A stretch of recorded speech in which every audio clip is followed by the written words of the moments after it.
কেন পছন্দ করি বললে বললাম তো এটা জেনেটিক। আমার বংশগতভাবেই আমরা সবাই বিএনপি। আসলে মানে এটা আমাদের আসলে একটা সফট কর্নার, হ্যাঁ? আমাদের ভালোবাসার জায়গা। তো হচ্ছে আমি কোনো মানে দল বা কোনো কিছু করি না। জাস্ট ভালোবাসা আরকি।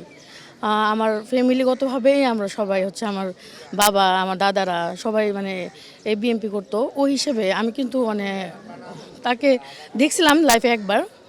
তো ওরকম কিছু না যে আমি কোনো দল করি বা ছাত্র জীবনে কোনো রাজনীতির সাথে জড়িত ছিলাম এমন কিছু না। কিন্তু কেন জানি না মানে তাকে খুবই ভালো লাগে আরকি। মানে আমাদের আপসী নেত্রী আমাদের মরহুম খালেদা জিয়াকে আরকি খুবই ভালো লাগে।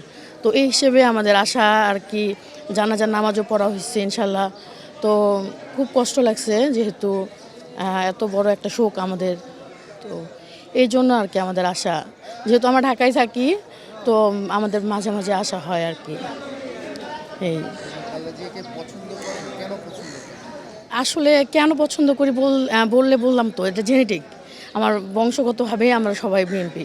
তো এই হিসেবে হয়তো পছন্দ করি জানি না কিন্তু খুবই ভালো লাগে আরকি ওনাকে। উনার উনার হচ্ছে মানে উনি যে এত দেশপ্রেম উনার এটাই খুবই ভালো লাগে আরকি। দেশের জন্য উনি মানে সব ত্যাগ করে ফেলছে আরকি। তার ছেলেটাও দেশের জন্য উনি ত্যাগ করছে। সে তো পারতো চলে যেতে সবকিছু মানে ফেলে আমাদের ফেলে সবাইকে ফেলে চলে যেতে পারতো। কিন্তু উনি তার ছেলেকে ত্যাগ করছে কিন্তু আমাদের কাউকে ত্যাগ করে নাই।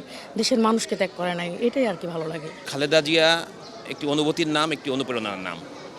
তিনি এমন একজন নেত্রী ছিলেন, তিনি আমাদের ছেড়ে চলে গেছেন, এটা বেশ মেনে নেওয়া খুব কঠিন। তারপরেও বাস্তবতাকে মেনে নিতে হবে।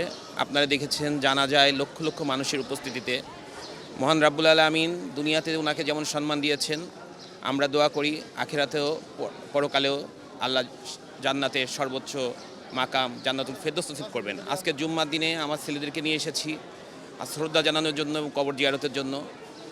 ওনার আদর্শকে লালন করে বাংলাদেশ আগামীতে এগিয়ে যাবে। তিনি যেমন আহ্বান করে গিয়েছিলেন মৃত্যুর আগে পর্যন্ত যে বাংলাদেশের প্রতিটি মানুষকে, প্রতিটি দলকে সবাইকে ঐক্যবদ্ধ থাকতে এবং শান্তির জন্য। তার সন্তান তারেক রহমানও একই বার্তা দিয়েছেন, শান্তি শান্তি এবং শান্তি। আমাদেরও আহ্বান থাকবে দল মত নির্বিশেষে বাংলাদেশে আগামীতে শান্তি প্রতিষ্ঠাতা হোক এবং বেগম খালেদা জিয়ার আদর্শকে অনুপ্রেরণা নিয়ে আমরা বাংলাদেশে এগিয়ে যাবে, বাংলাদেশ শান্তিতে থাকবে। শহীদ প্রেসিডেন্ট জিয়াউর রহমানের আদর্শকে লালন করে বাংলাদেশ এগিয়ে যাবে।